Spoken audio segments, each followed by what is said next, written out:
Ladies and gentlemen, hello and welcome back again to the Summit 8 qualifiers. Taking a look at our first game of the day today. It's going to be Mid or Feed facing off against Penta Sports. I'm Lyrical, joined as well by Osin. Sorry for a little bit of the delay. I had some audio issues that I had to sort out before we hopped into this one. But Steven, how you doing? It's some early morning Dota today.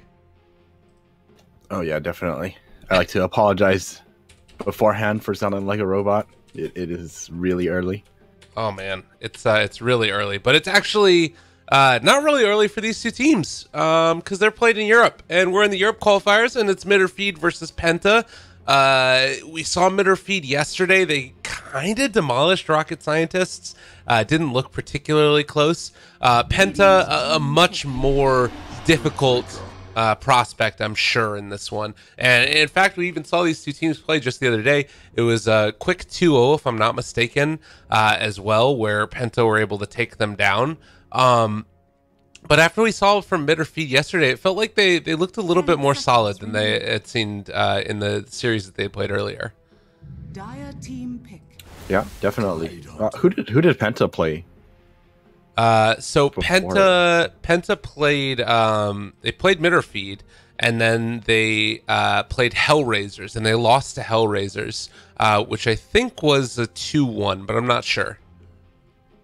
I just remember seeing a 2-0, or I remember seeing Penta get 2-0'd by a team. It might have been Hellraisers. Was that Hellraisers? I think it is. It was like 20-minute games, actually. Yeah, it was pretty close, or pretty quick. I could be wrong about that. That might have been a different qualifier. These teams are playing so much freaking Dota. It's actually insane. I think that yesterday Mid or Feed played 3 best of 3s, if I'm not mistaken, including the ones that we watched. So you sort of get into that Dota zone. Yeah, that is a lot of Dota to be had, and it gets kind of hard to keep track of all of these games. But I mean, this looks like a Mid or Feed lineup from yesterday. I think Kezu played that Tidehunter, Cinderin playing that Earthshaker, and we had Weeha. I think he played he played one of the most aggressive Witch Doctors I've seen in a long time. He was like 12-7, I think. Yeah, I know he's a monster. And now gonna probably be having that same option. It was Cinderin also playing on the Earthshaker, so it feels like both teams are kind of getting what they want out of this draft. Penta, they take up the Magnus, they have the Lich. It's going to be either a really strong lane, or they can, obviously just help accelerate that Lifestealer's farm up. Mid or Feed are definitely going to need to keep some wards on those Ancients to make sure that they don't get stacked up too much. The thing about their lineup is if they really wanted to, they could kind of like leave it open and keep tabs on it. Yeah, and then at some point you can actually just go and take it with the Tidehunter and take team fights on the ancient areas if you really wanted to steal them. It's not that easy for a Lifestealer to just clear it out that quickly, because it takes a while for Magnus to get the levels and power that you need to clear ancients like that. Yeah. And I mean, again, in these elimination games, it's the best of 3. All those little things start to really add up, and at various points it's felt like this Tidehunter is a much stronger hero than I think people are giving him credit for. So you got a bunch of love with his talents. You were all over it the other day. You want to talk about what just makes him so strong right now? Oh, the ability to basically reduce attack damage by, I think it's like 85% or something with the new Anchor Smash talent, and then you got the Kraken Shell talent that increases your Kraken Shell damage reduction by 50%, which is 24, I think. So then you have 72 damage reduction just on any hit, and then if you hit someone with Anchor Smash, it reduces their damage by 85%. Their base damage, I believe. Yeah. Is it base, or I think it's his base. Yeah, it's his base. But I mean, it's whatever it is, it's going to be gone, no matter what it is. It's a ton of reduction, and it's triple melee too. Yeah, it's looking good so far. I like to see it. 10 seconds remaining. Well, we do have some more action that's going to be continuing on after this one, I believe. There's a chance that there might be some changes to the schedule, but right now, at least, we're anticipating seeing Mouse Sports versus Hellraisers. It's going to take place after that. And that's the beginning of the second phase of these qualifiers. After this game, there's only 3 more series that are going to be played, and it's Mouse versus Hellraisers, Kingwin versus the winner of this match, and then of course the grand finals, which is a best of 5. And those final 2 matches will be taking place tomorrow on the 12th. Which would start at, again, 5 a.m. So it might be a little bit of an early day for us again, but you know what? That's what Dota's all about. It's going to be a wonderful time. Necro! All right. They got themselves a little bit of an answer. Yeah, I think they want this just to make sure, or not to make sure, but it's a way you can actually initiate in a team fight to deal with the Tidehunter before he manages to get off his Ravage. So this is their answer. We'll see how it plays out. Personally, I still don't think it's enough damage. Yeah, it's not the type of answer you need for a Tidehunter, but we'll see if it works out. So what you're telling me is we need Brown Boots Dagon. That's the only answer, right? I don't know. I think Dagon is actually pretty good, but the problem is, you're kind of squishy against some of these other heroes. Okay. Or maybe not actually. It's just a Queen of Pain. What are they going to go for? Okay, Terrorblade. Oh, wow. They don't have a great answer for a Terrorblade. I've been waiting to see this guy. I feel like he's pretty underrated right now, how good he can be if it's the right draft for him and he can get him sort of at the later stages without a Tinker wrecking your life or what have you. I think they actually have a pretty good answer for Terrorblade. I mean, really? You have Cleave. Yeah, you have the Cleave from Lifestealer. You have Lich, who can get a lot done against these, illusion heroes, or not illusion heroes, but a hero like Terrorblade. And Necrophos doesn't have to necessarily deal with the Tidehunter. You can just charge in with Spirit Breaker, burst him down a bit, and then drop a Reaper Scythe. I think the key thing this game for Penta Sports is their BKB timings. Like if they can get their BKBs up, then 5 seconds remaining. Their team fight is looking pretty solid. As long as Necrophos is able to stand in these team fights and Magnus is able to get in there as well. So does that mean that you're taking Penta for this game number 1? You believe enough in the damage that they have to deal with against the Terrorblade? That's a tough one. It's definitely. You said they have anything to deal with the Terrorblade. You said it, yeah. No. I mean, you have answers. I mean, every game you definitely have answers, but it's whether or not you're able to reach that kind of conclusion. I mean, you can get there if you don't lose the early game really hard at the mid game engagements, right? You can't expect to have a BKB for the first like two or 3 Ravages, but somewhere after that, you're gonna be more equipped to handle the situation. So now you're telling me you're not believing in Penta. You don't believe in them. You think they're terrible. Is that what you're saying now? Yeah, let's go with that. Okay, sounds good. I'm trying to bait you into something awful here. I'm really just terrible this early morning. You have to stay open minded. You can never really just go with one team just because you saw the picks, unless the picks are something so ridiculous, right, that it really makes you wonder that if it's gonna work out. But I mean, for the most part, the draft looks pretty okay. So you're telling me then that you think either team can take it, but is there a team that it's easier to make it work? Is there a team that has a clear path? For sure. Who is that? Oh yeah, for sure. Mitterfeed. Okay, there you go. See, there we go. It didn't need to bait you into something terrible. We're still good here. It's happening. And we're gonna have a pause.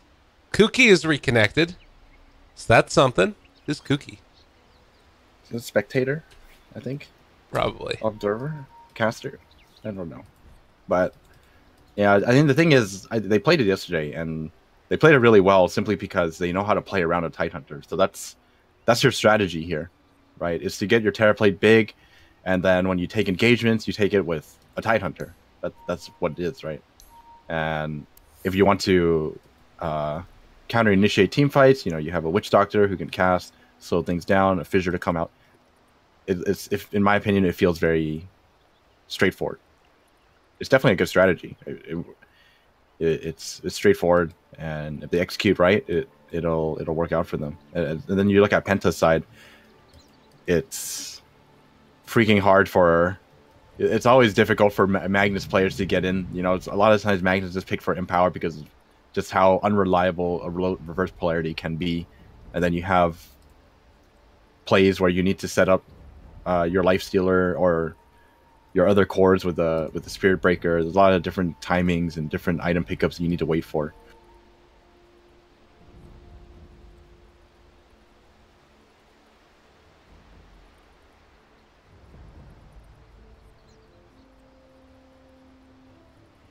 Dude, that thing is that set is so cool. It came out with yesterday's patch. Yeah, it just came out.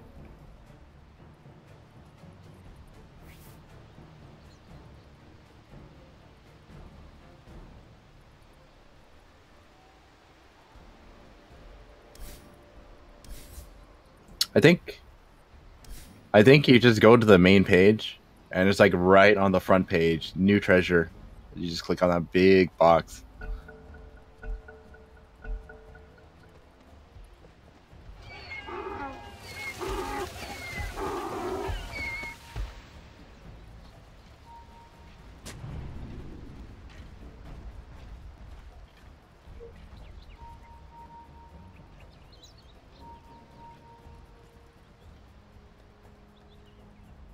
Thirty seconds to battle.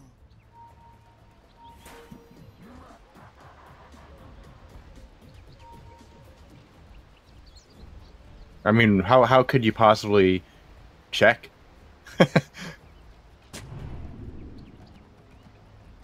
Oh.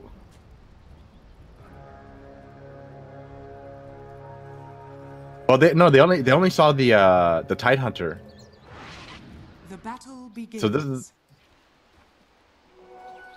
no. I mean, like they saw the well, you're talking about the Magnus or the other, or the Magnus seeing everyone else. Oh, no, no, because I mean, maybe you're right.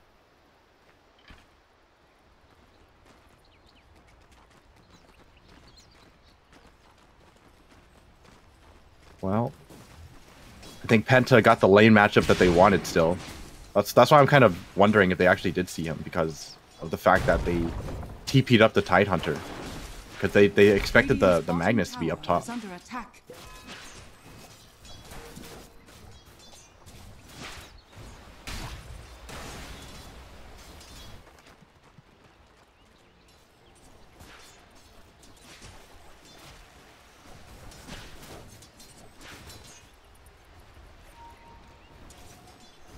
He has the help of a Lich, so I guess it kind of works out. It's not exactly the best matchup, but uh-oh. Well, he's got Frost Armor right now. I think he's okay. Yes. Wait. Oh. Well, that's... I wonder if he could if he might have lived if he decided to trade blows with Earthshaker while running away, because it's like a full health Earthshaker to leech health off of. God, Fissure lasts so long. Very unexpected. Well, I mean, the thing is for this one, they know the Queen of Pain is really low, so they can't really do much with it. So they're willing to walk up. Once they get more levels into their or on the Lich and the Lifestealer, it's gonna be really difficult. Oh, Arman. Right. Oh, he cancels it. You're not muted still, right? How'd you know? Well, I'm looking at your chat, and the chat is saying, "Lyrical, your microphone." Yeah, I was. Well, I don't know how that happened. Just what the God dang it! All right, it's okay. I had some trouble getting the audio going at the very beginning. It was under the wrong source for the incoming stuff. So, well, sorry guys, but we're back into it. It happens. Stun is there. They have Boogie caught for the moment, but he's going to be able to get away from him. The delay is also crazy long on this stream as well. Oh, that's awkward. Now you're gonna make me look weird. I'm gonna be talking to myself.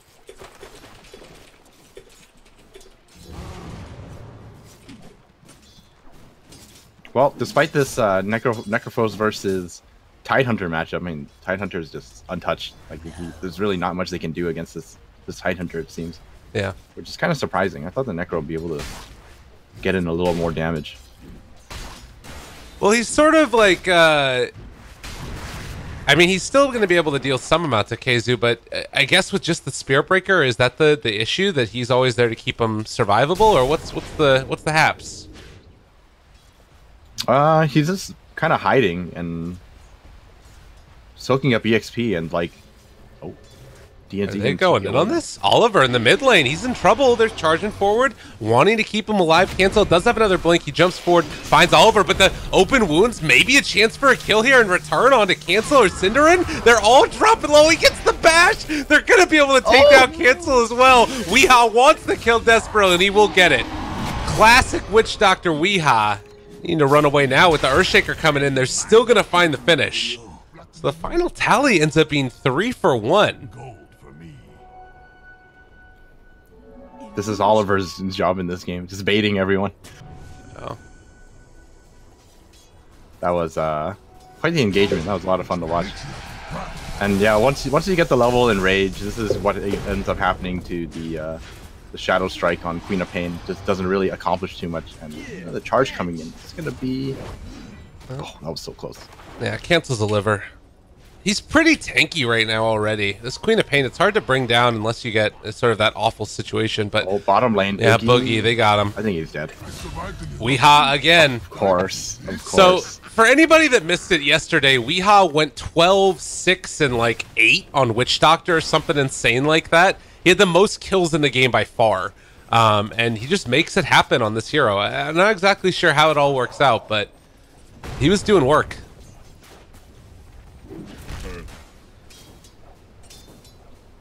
Oh man, these lanes are something else. Yeah. There's like action everywhere, and then there's like this top lane is just Necrophos minding his own business. He's like really doesn't worry about anything up here. Is Soul Ring the item now pretty much for the offlaners as well as RMN? Oh, I was wondering if Tidehunter maybe could have done something there. They're charging forward on the Cinderin now. He's in trouble. Still hanging on to that fissure.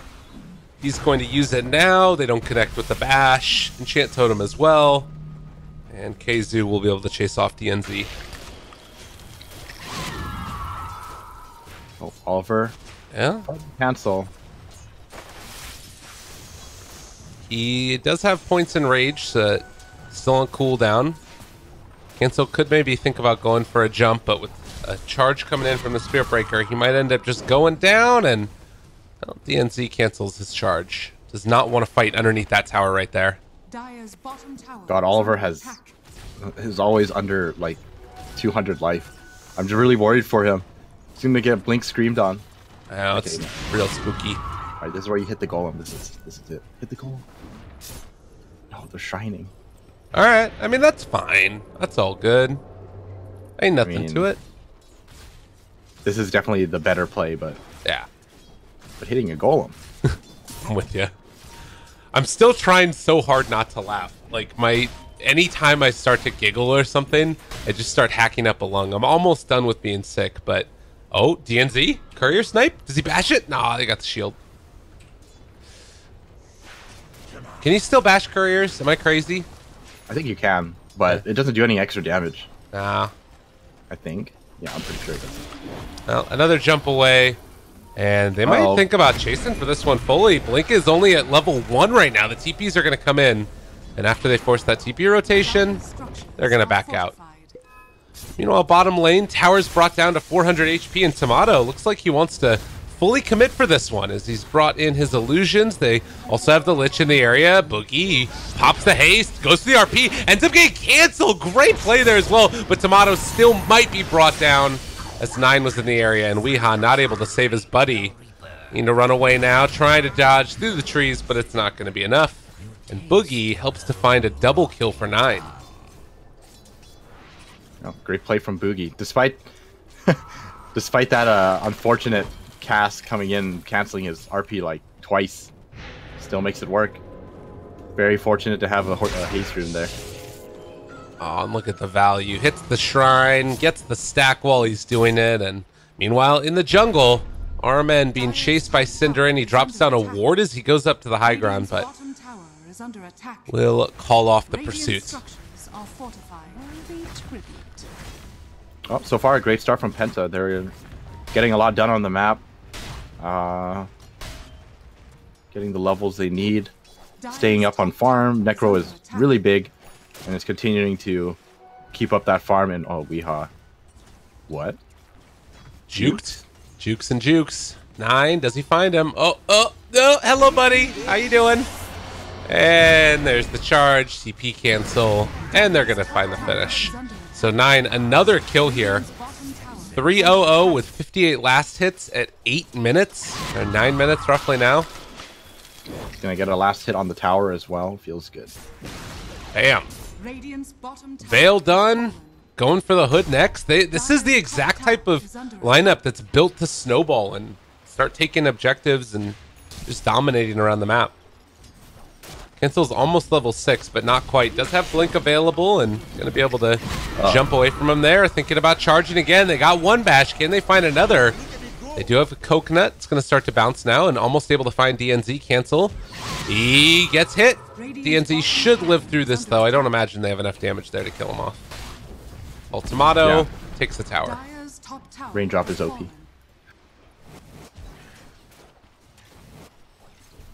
Dang, I didn't actually realize how bad the situation was in the mid lane. Cancel is only level 5, and this is just kind of what it's like to play against a Lich. Yeah. But he is level 6 now, at least. They need to find him like kills with his level 6 because he's very vulnerable at this in this current situation, right? He's gonna get charged. Spirit Breaker is actually kind of keeping up in levels with him. Once Spirit Breaker hits 6 and your Queen of Pain is so far behind, I wouldn't be surprised if he just constantly dies to Spirit Breaker Lifestealer combo. Yeah, it sounds really awful. They used Ravage as well. Didn't see where that one was. It must have been up top lane, I guess. But 10 minutes in, taking a look at the net worth, you can see that it's Necrophos up on top with the Lifesteal right behind him. And if there's some solace to be found, it's that this Terrorblade has been able to get a decent amount. Tomato smoked in the mid lane. Could try and put some pressure onto this tower. They're going to try to kill 9 again. This would be big. Really tanky, though. This is a huge kill if they can make it happen. They have Sonic Wave as well. Cancel holding on to it for the moment. It's so hard to take down this Necrophos. They're still holding that Sonic Wave. Want to make sure that they find the finish, but they get the turnaround kill. It's going to be a lot of damage coming in from the Maledict, but he's getting a ton of regen as well. He's going to live through the first round of it. Can he live through the rest of it? Still regenning up in all of this. Cancel needs to find the finish, and they got it. It looks like he is going to be able to do just that now. And Cancel even got the kill. Now blinks away from the Spirit Breaker. Perfect. Except for Cinder and Dyne, but you know, it's fine. Yeah, that's a trade you're definitely willing to make right there. This is exactly what Cancel needs to catch up. Getting a kill on the most valuable target as well. 619 gold. That's pretty good for 11 minutes into a game. But then again, it's also that much gold signaling how far ahead he was of your hero. But definitely good. So Steven, 11 minutes in, almost 12.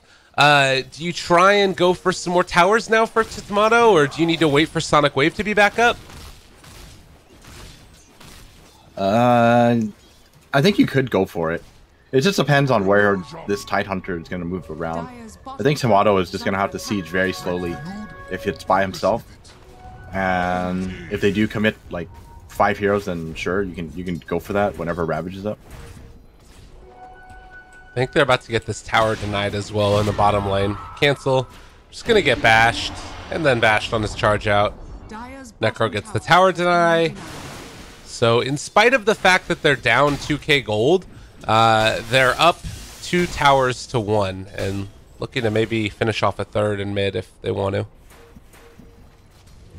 Yeah, I mean, you have to remember this gold lead is only invested into this Lifestealer's build up towards Radiance. Yeah. So the game is actually pretty much dead even because Lifestealer isn't spending a dime until he gets his Sacred Relic. Yeah, this is the Oliver build. I was going to mention it, but he loves this item. He's got a thing for Radiance. Every game that I've seen of him, he's built it. Radiant's Great top item. tower is under attack. Great item here too. This is what you do. You do everything you normally do as a life stealer. You know, you infest the Magnus, you pop out, you hit people. Oh whatever. god. Bottom lane, RP, and just killing Weehaw. It's a lot of hate thrown towards him. They RP'd and Reapered him. This is just a Witch Doctor alone. Sometimes you kill Witch Doctors. Whatever. Alright, so tell me, sorry, I cut you off. I'm awful. Go ahead.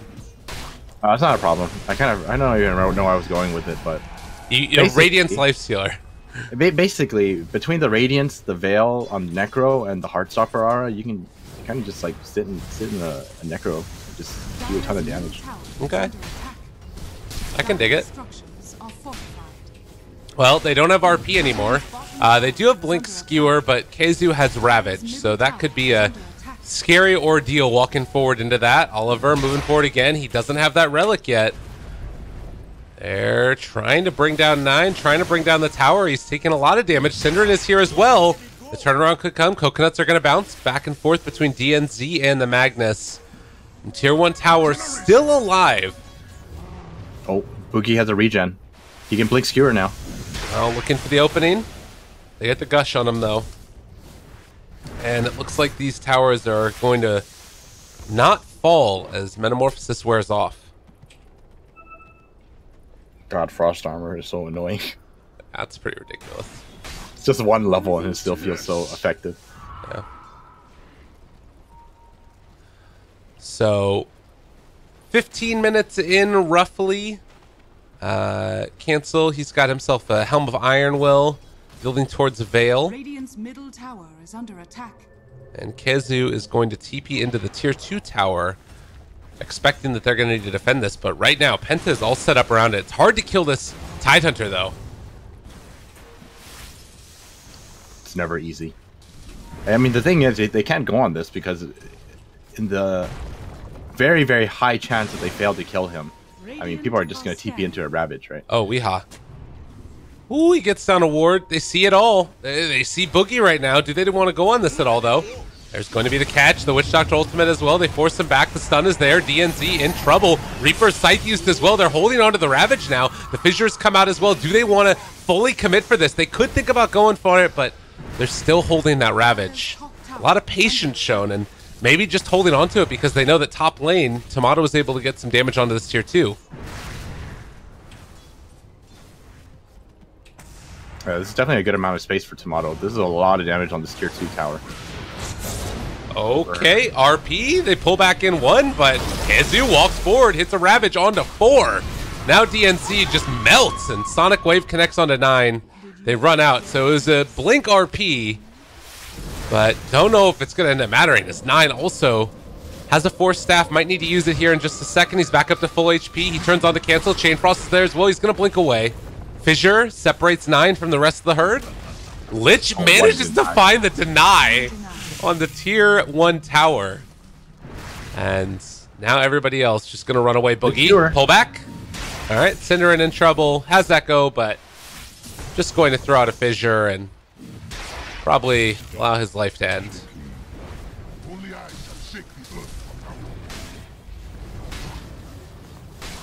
Oh, and while that was all happening, I think Arcane Rune was up for the most of it. I think it's actually no, it wasn't. Not for RP. Radiant structures. So RP is still gonna be off cooldown for 60 seconds. Weehaw. Very brave Witch Doctor. Yep. Gonna be able to get the deny. Oh, another skewer. They pull him back in. Witch Doctor ultimate out. Boogie has already used it, so Weehaw manages to find the kill. He will get killed by the Spirit Breaker who charged through, and now trying to turn this around again. The Echo Slam, it connects onto 2. Don't know if it's going to be enough, though. Oliver was still able to get off the rage. Tries to kill off Cancel, and 9 finds the triple. Suddenly Radiant, suddenly everybody's dead. Tomato does manage to finish off RMN, and Keizu pops off the Gush. They're still chasing down this Terrorblade. They can get close to the Shrine if they want, but Tomato doesn't want anything to do with it. He's trying to run away. Sunder TP. Reaper's life ended. Oh, Radiance. Radiance is complete. Let's see what he does with this. Pretty sure he's just gonna walk around and just farm very quickly. He's happy with it. I mean, it's great. Like, look at him. Doesn't even have to do anything, and everything dies. It's so easy to farm with this item. I ended up doing, what, 1,700 damage? That should show the amplification with Veil as well. And you take a look. 4 for 2 exchange. He can go into Infest Bomb now if he wants for Spirit Breaker or the Magnus, either or. He's gonna go for Solar Crest as his next item. Oh, look at mid or feed. They're setting up in the mid lane. If they want to, they could just solo Ravage 9 or just blow him up with the other 4 heroes. They should go for it. There they go. Ravage. He was able to get the Force Staff away, but I think he's still going to end up dying here, maybe? Are you kidding me? Yeah, Oh, this is what Necrophos God. is like. Oh, no. They're all showing up now as well. They RP and pull back in, cancel. He's dead. And now Kezu is going to fall also. What the hell is this hero? I mean, you thought he was nerfed? Think again. They must have had an inkling that he was coming. Cinderin tries to get the stun as he's heading out, and DNZ saving the ultimate. Now, gonna go for the kill. He's gonna TP away. Does he find the bash? Of course he finds the bash. Goodness. I'm sure that he is so tilted right now. You know, the thing is, when you're kind of snowballing in a head, these things always seem to work out. Always. Yeah. Man, Penta. That, if nothing else, that is a huge victory. The failed gank onto 9, and that was like Ravage used as well. It just hurts. It was. I think it's a really big thing to note that he force staffed away from the fissure when the Ravage came out. Yeah. That made it really, really hard to follow up. Yeah. The only person who was able to follow up was the Queen of Pain, and Queen of Pain doesn't exactly do the greatest amount of damage to the Necrophos. It's still a lot, but it's not enough because, I mean, he's the only one following up, and I think 9 had quite a few wand charges as well. So the Ghost Shard comes out, he heals up, and just kind of walks it off because he's got that Hood of Defiance as well. You know, I almost feel like maybe they were aware that he was in the area, or that they were trying to go for a gank, because nobody was showing on the map. There was a ward that was down here inside the jungle, and there was like nobody else. So 9 was sort of walking into a scary area and like almost expecting them to go on him there or something. You know what I mean? Maybe that's why he was able to react so quickly, as they find an infest kill onto Weeha. Didn't use RP for that. All right. It's got a bottled up double damage as well. Let's see if we can find anything here. He's about to pass over. Oh, he sees Kezu. And this is where the power of Radiance comes into play. All right, trying to TP out of there, but, well, this is looking pretty rough. Kezu just drops, melted. And they're pushing. Radiance haters, where you at? Yeah. See, this is the thing about Radiance. It doesn't matter what hero you're playing, really. You can farm it.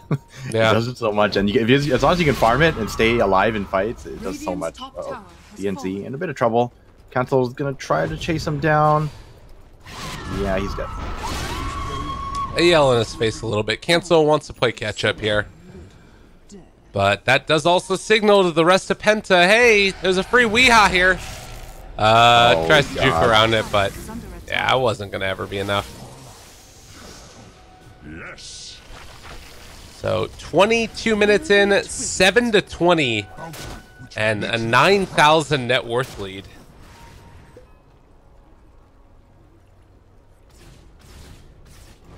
Well, they do also have the Solar Crest on Lifestealer now, so they really wanted to. I think Roshan is always kind of easy for them to take. Is Boogie going to hit this? I think he's going to hit this. Oh, they just RP Cinderin. They know. Oh, God. He gets Dagoned as well. Maybe they can fight this now. Kezu, he has Ravage available. They're walking forward. Cancel is here. Invis doesn't have Sonic Wave, though. And I think Armenon's dead here. okay. That's probably all they get. Trying to take him Just down. kidding. They don't even get him. Oh, wow. Yeah, that really hurts. Man, This has been such a tough game for Mitterfeed. Yeah, they're playing really well around the idea that, you know, in a straight up team fight, 5-on-5, it is still somewhat risky, but they have such great pickoff tools that they're just able to constantly charge in, get a kill, get out, or RP one person, get a kill, get out. Yeah. Oh. Boogie. Hey, how you doing? I don't decide to go for a full jump. Kaya is the pick as well for the Queen of Pain. We talked about this item a lot yesterday, as an Infest gank is not going to end up working out. The unfortunate part is actually it will work out. Tomato, they turn now.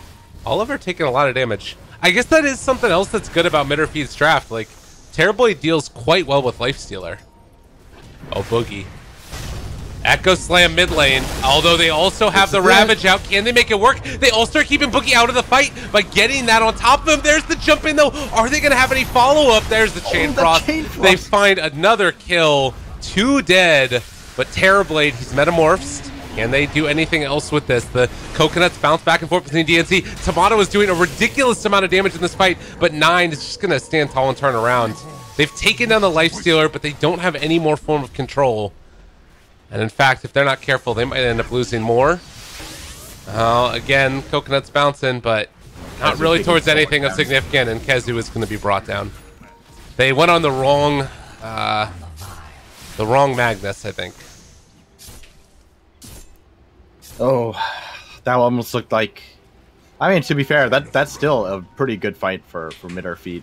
You know, they had pretty much the dream initiation, but still, the problem lies with the Necrophos. He's just too much for Mitterfeed to deal with right now. Like, that was pretty much everything thrown out, and same thing happens. He loses maybe like 500 health, and he just hits one button, kills someone, and he's full health again, and the rest of your team is just forced to run away.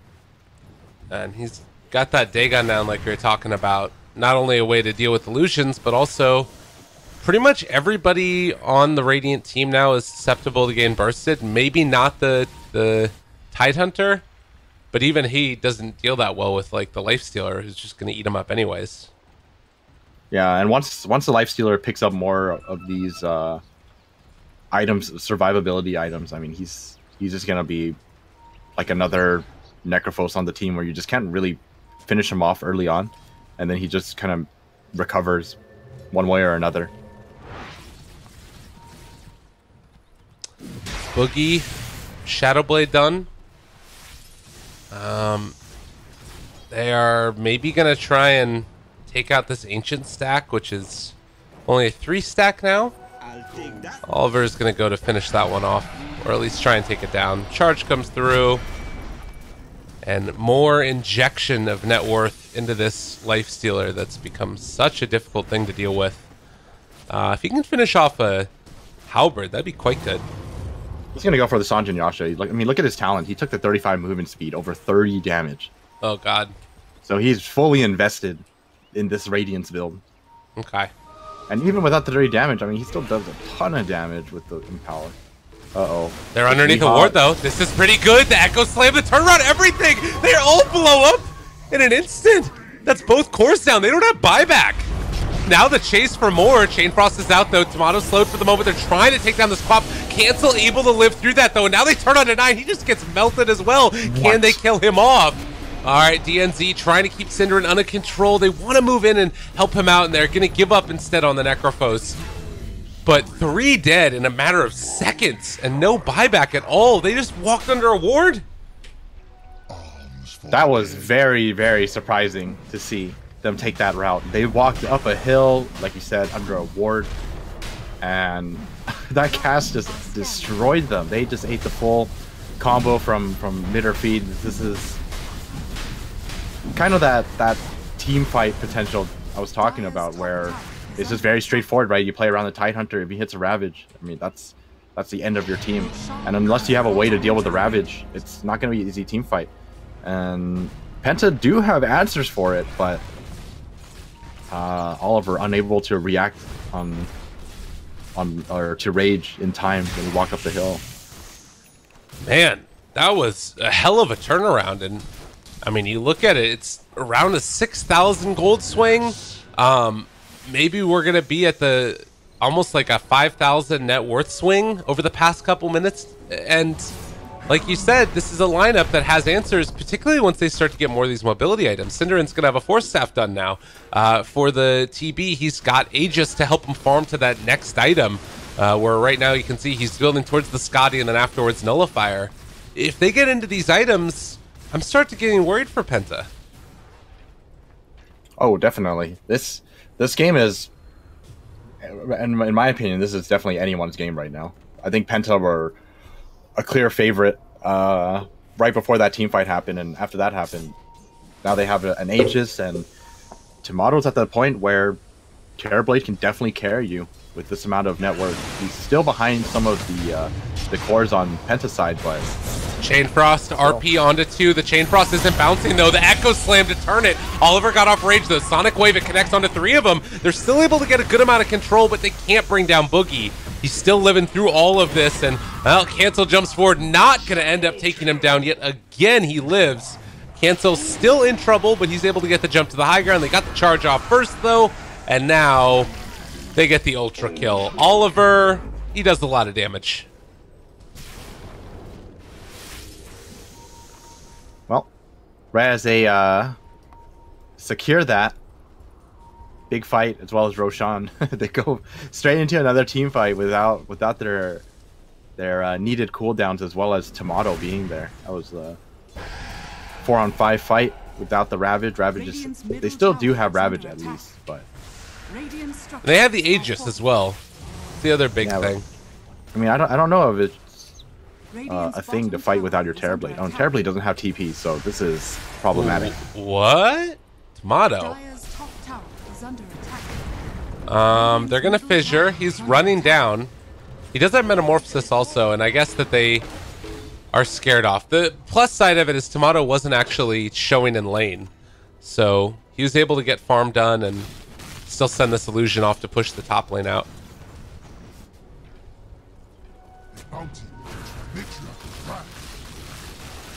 Yeah, I guess they're Penta showing that even though it's a big swing that happened, not super significant. It's still up 9,000 net worth and roughly 15,000 experience as well. Well, mid or feet are smoked up. We'll see if they can find anything with this. Oh, 9 would be a great kill here, but can they make it happen? He hit level 20 as well. Fissure to follow. He does have that Force Staff still. He just got the magic resistance talent, and now the Fissure blocking off his whole team from helping him out. Cinder, and gonna need to Force Staff away. DNZ took down Cancel while all that was happening.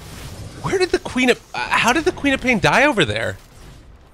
He wasn't part of the smoke. He was kind of scouting things out and hoping to meet up with the rest of his team, but unfortunately gets caught out. And this is, you know, that Spirit Breaker Queen of Pain combo or counter.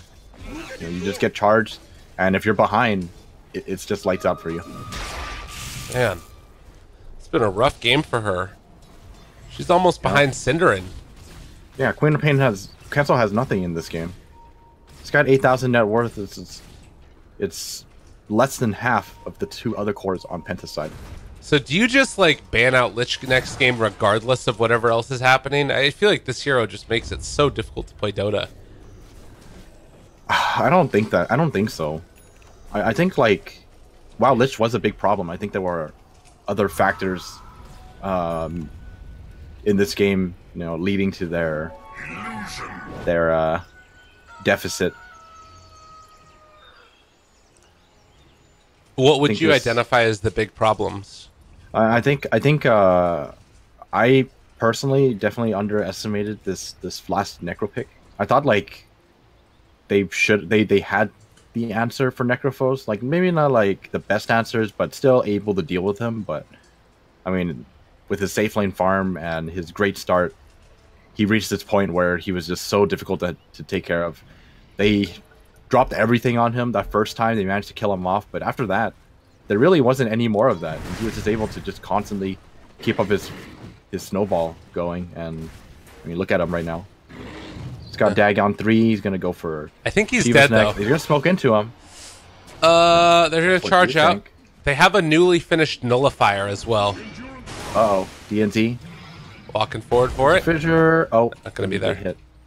That's sort of the awkward thing about the nullifier, though, in this instance, is that you can end up, like, if you pop it too early, then 9's still going to be able to get off his Ghost Shroud.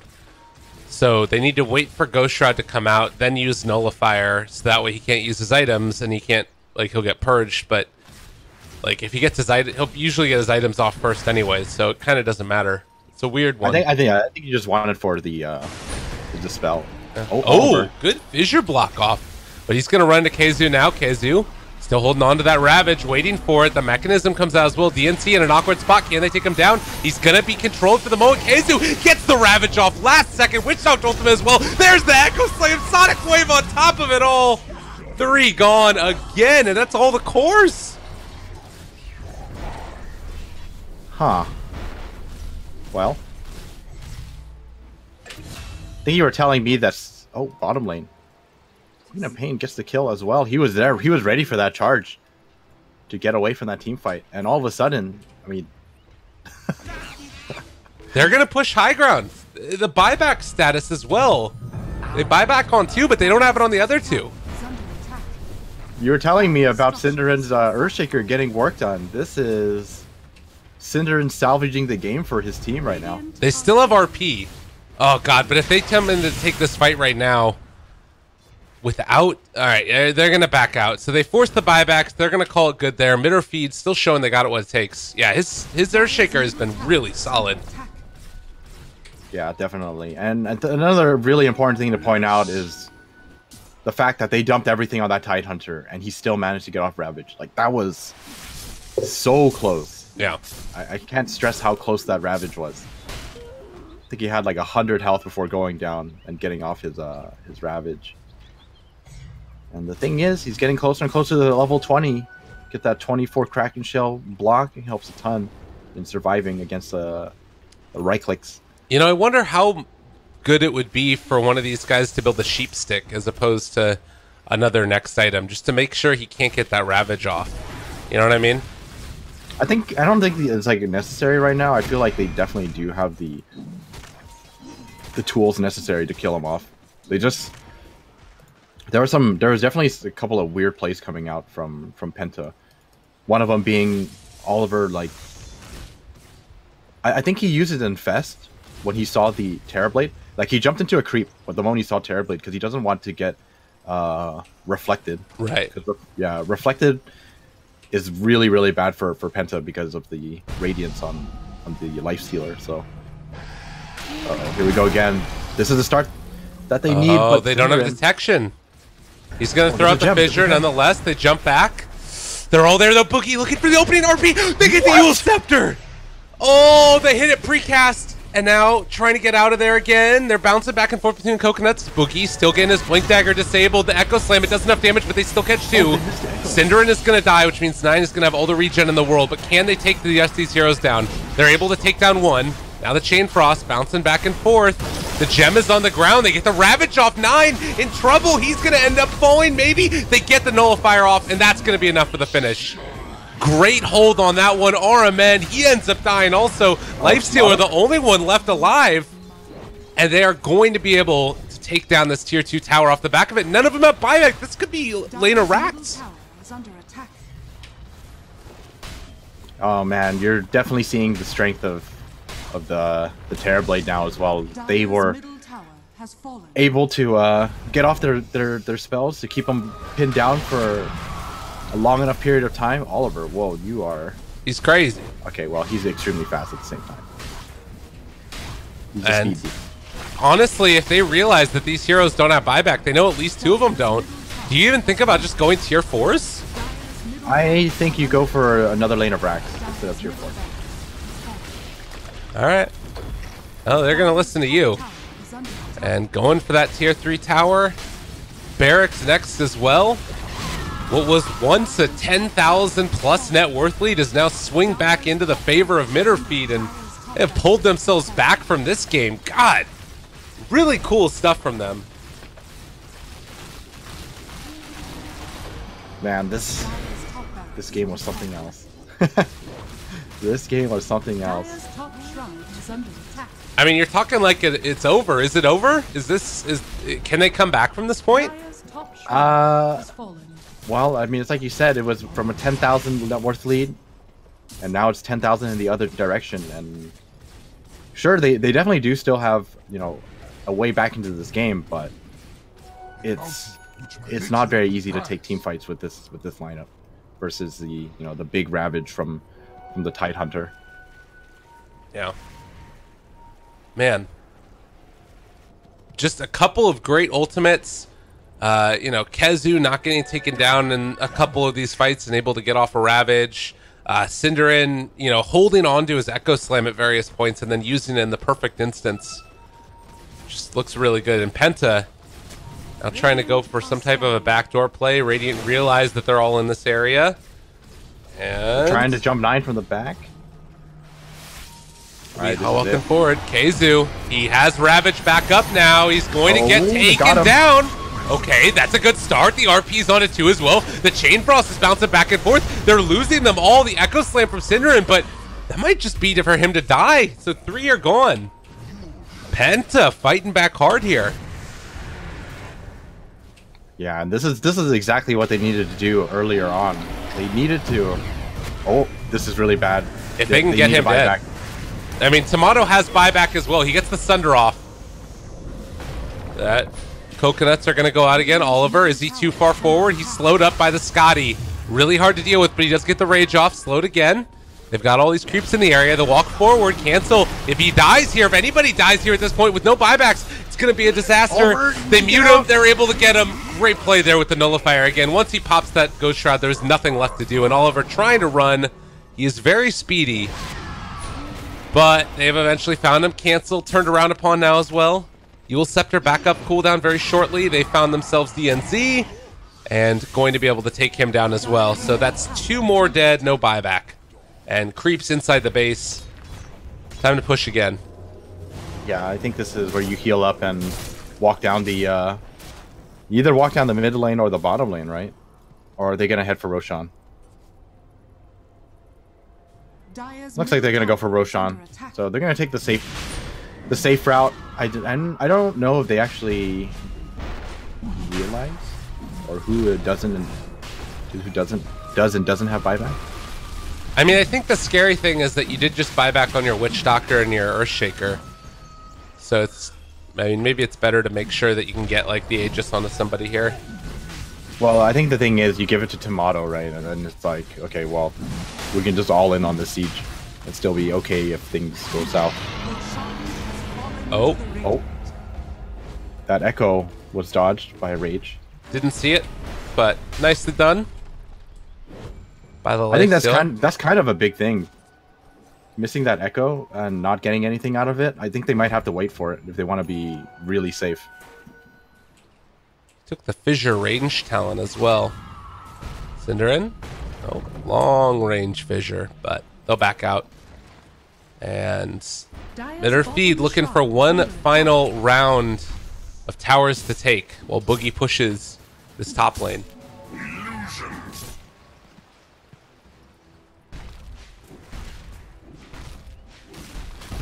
We have the really, it showed that it wasn't unkillable, but close to unkillable Tidehunter now with the Kraken Shell damage block.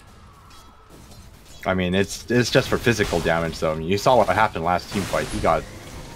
I wonder if it's worth it for him to go for like an Aeon Disc. Oh, that's a good point. That might not be a bad idea. That actually sounds like a good idea. I think it's one of those items that sort of slips through people's memories a little bit just because it's still so new. Weeha, hold back, has the Glimmer Cape. Ghost Shred. All right, see you later, man. Well, it kind of hurts because he had the gem. And he doesn't have buyback. Oh, that was questionable. And Middle Feed might not feel comfortable going for this. I think the thing is they wanted to wait for the Echo Slam. Oh, they're gonna go in. Charge through. They forced Oh, metamorphosis. Fissure. Sonic Wave Echo Slam again, but is this? There's no follow-up. He blocked his him own off. Fissure. Cancel. He gets the Yule Scepter. Lift up. Still living through this. They thought about ultiing, but now Echo is down. Everything is down, and they don't have a creep wave. Oh, that was so unfortunate. Even though he hit such a great Echo Slam, he blocked off his own team with the Fissure. Yeah. Well, they're still popping this and trying to take down the tier 3 tower. They want to get something out of this. And it looks like they will be able to find it. DNZ still holding on to his ultimate. 9 has Dagon, has everything. They are going to skewer back in the Queen of Pain. They turn on to 9. He is dead. All right, now the buyback from Necropost. They end up RPing the Queen of Pain. Kezu walks forward, has Ravage, connects onto 4. And they're just going to take the towers and, well, maybe finish off this game. They don't have a Lich now. Tomato still just an indomitable monster with the Aegis in hand, and used Sunder, used everything. He is eventually going to be brought down, but they were able to get the mute off onto the Lifestealer, and well, he's coming back into this now as well. They bought back on the Magnus, cancels, still hitting towers. While the rest of his team is running away. Witch Doctor ultimate out as well. Weeha gonna be able to bring down DNZ, still getting the full duration. They do get a skewer back onto 2, as 9 is eventually going to lose his life. Weeha running away as well, and GG finally called. Game number 1.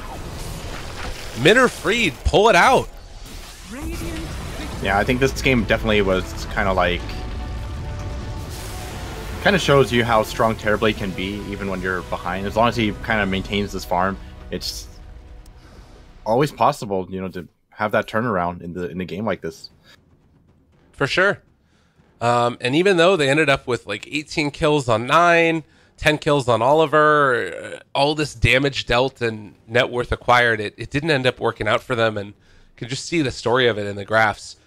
Going into game number 2, biggest things that you'd like to see change for Penta? Probably ban out Earthshaker. Okay. Ban out Earthshaker, I mean, because so far it looks like one of the strongest supports that they're relying on. So I think you start by getting rid of that hero. All right. Well, everybody, thanks a ton for turning in. Early morning Dota. It's European stuff, though, so for them it's about the normal time of day. But myself, Lyrical, as well as Aosin, will be back in just a few minutes with game number 2, Summit 8 EU qualifiers. It is the last of the Phase 1. Phase 2 is going to finish up in a little bit as well. 3 more series after this one, so stay tuned again. And eventually we'll start waking up. See you guys in a bit.